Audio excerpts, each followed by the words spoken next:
Cake मैंने रात में बेक कर लिया और मैं रिलैक्स थी कि फज फ्रोस्टिंग के साथ केक मैंने रेडी करना है, तो ये 1-2 घंटे में ही सेट हो जाता है। तो मैं बस 1-2 घंटे पहले इसको रेडी कर लूँगी और फिर डिलीवर कर दूँगी। लेकिन मुझे नहीं पता था कि मेरे साथ क्या होने वाला है। जब मैं गिनाश बनाने लगी हूँ तो मैंने देखा मेरे मेजर स्केल में एक सेल गायब था, जो कि चल ही नहीं रहा था। और जब मैंने उसको खोल के देखा, अंदर सेल ही नहीं था, एक है था और दूसरा नहीं था। मैंने बच्चों से पूछा, बच्चे मानने को तैयार ही नहीं थे। वो कह रहे थे हमने छेड़ा ही नहीं है, हमने तो पकड़ा ही नहीं है। फिर मैंने अंदाजे से कभी भी गिनाश नहीं बनाई। मुझे अंदाज़ा तभी होता है, चॉकलेट कम ज़्यादा जितनी भी रखनी हो, एग्जैक्ट रेशो ना भी हो तो भी मैं मेजर करके डालती हूँ। मुझे अंदाज़ा हो जाता है कि मैंने कितनी डालनी है। लेकिन आज फिर अंदाजे से जब मैंने बनाई है तो वो सॉफ्ट बन गई। और जो मैंने क्रम कोट करके फ्रिज में रखा है केक को, तो केक जो था वो सॉफ्ट ही रहा, गिनाश उसकी हार्ड नहीं हुई। तो जब मैं इसके ऊपर फाइनल उसको टच देने लगी हूँ तो मैंने उसमें थोड़ी चॉकलेट और ऐड कर ली थी, लेकिन वो नीचे वाली चॉकलेट सॉफ्ट थी, तो ऊपर वाली जो मैंने ऊपर लगा रही थी तो वो ऊपर ठहर ही नहीं रही थी। अब पीछे 2-2.5 घंटे बाकी थे केक डिलीवर करने में। 5 बजे तक कस्टमर ने कहा था कि केक मुझे मिल जाना चाहिए। तो मैं जितनी रिलैक्स थी उतनी मैं स्ट्रेस में आ गई कि अब मैं करूँ तो करूँ क्या। और अगर मैं केक को दोबारा से इसके ऊपर से गिनाश उतारती हूँ तो नीचे केक सॉफ्ट हो जाता है और मे बी वो वैसा ना लगे, उसका टेस्ट वैसा ना हो। कभी मैं कहूँ कि मैं कस्टमर को बता देती हूँ कि केक नहीं बनेगा आज, कल मैं दे दूँगी। कभी क्या, क्योंकि उन्होंने कोई इवेंट नहीं था, बस जस्ट उन्होंने टेस्ट करना था। उन्होंने मुझे कहा कि 1 पाउंड का केक बना के दें, मैंने टेस्ट करना है कि आपका टेस्ट कैसा है। तो अब मुझे अपना 100% देना था। मैंने उनसे सोचा कि उन्हें कहती हूँ कि कल बना के दे दूँगी, लेकिन फिर मैंने सोचा जल्दी से बेक करती हूँ और देखती हूँ अगर उतने वक्त में ना भी बेक हुआ तो उनसे कह दूँगी कि थोड़ा लेट मिलेगा, क्योंकि आज बारिश भी बहुत ज़्यादा थी और इस वजह से भी लेट हो सकता था।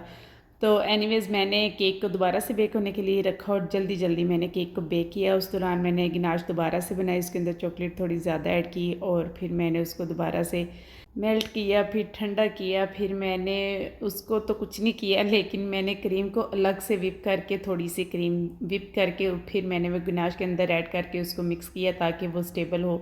इस तरीके से जो फज होती है वो स्टिकी नहीं रहती और बहुत क्रीम की तरह स्टेबल हो जाती है। तो फिर बस इसी तरीके से फिर मैंने उससे फाइनली पाइपिंग बैग में भर के तो मैंने उसको केक पे ऊपर लगाया और इसको तकरीबन आधे घंटे का ही मैंने रेस्ट दिया होगा। तो केक माशाल्लाह बहुत सेट हो गया था। उन्होंने कहा कि बेटे के लिए मैं बनवा रही हूँ तो कोई भी कार्ड शार्ड बना के ऊपर रख दीजिएगा या कोई भी डिज़ाइन अपनी मर्ज़ी से बना दीजिएगा। तो मैंने सोचा कि इस मोल्ड का यूज़ करती हूँ और देखती हूँ कि इसके अंदर से कार्ड्स को कैसे निकाला जाता है। अब यहाँ पे फॉन्डेंट के अंदर मैंने अच्छी खासी आइसिंग शुगर डाल के उसको हार्ड किया। उसके बाद जब मैंने उसको मोल्ड के अंदर डाला और जब मैं निकालने लगी तो वो निकल ही नहीं रही थी, वो अंदर सारी चिपक चुकी थी। मौसम इतना नमी वाला हुआ पड़ा है कि फॉन्डेंट जो है वो सेट होती नहीं है। बहुत कोशिश के बावजूद भी उसको जो हैंडल करना बहुत मुश्किल हो जाता है। तो फिर मैंने थोड़ा CMC पाउडर अंदर ऐड किया और थोड़ी आइसिंग शुगर और थोड़ा कॉर्नफ्लोर डाल के उसको अच्छे से दोबारा से हार्ड किया और फिर मैंने उससे कार्स बनाई तो वो कार बनी।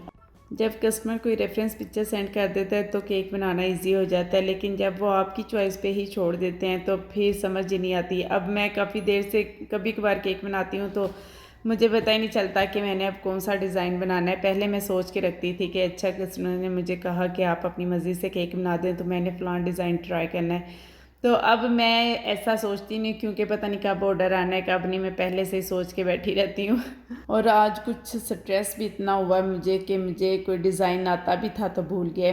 जब केक मैंने फ़ाइनल बना लिया उसके बाद मैंने उसे डिलीवर कर दिया तो मुझे ख्याल आया कि अगर मैंने इसके ऊपर ड्रिपिंग की होती तो वो ज़्यादा अच्छा लगता।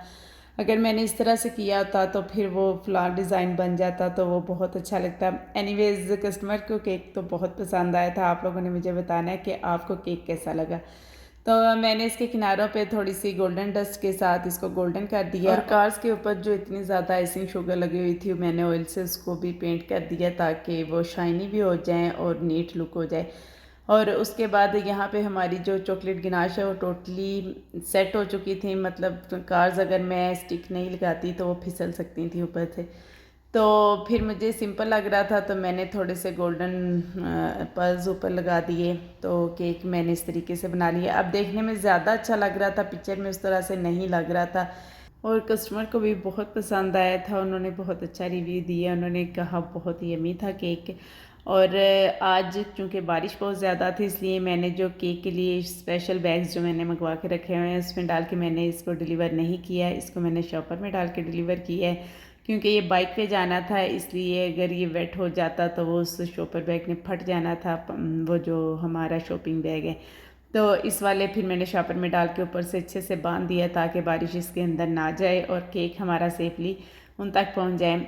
और केक अल्हम्दुलिल्लाह मैंने 4:30 बजे डिलीवर कर दिया था, क्योंकि ये ज़्यादा दूर नहीं जाना था, सिर्फ 5 मिनट के डिस्टेंस पे था।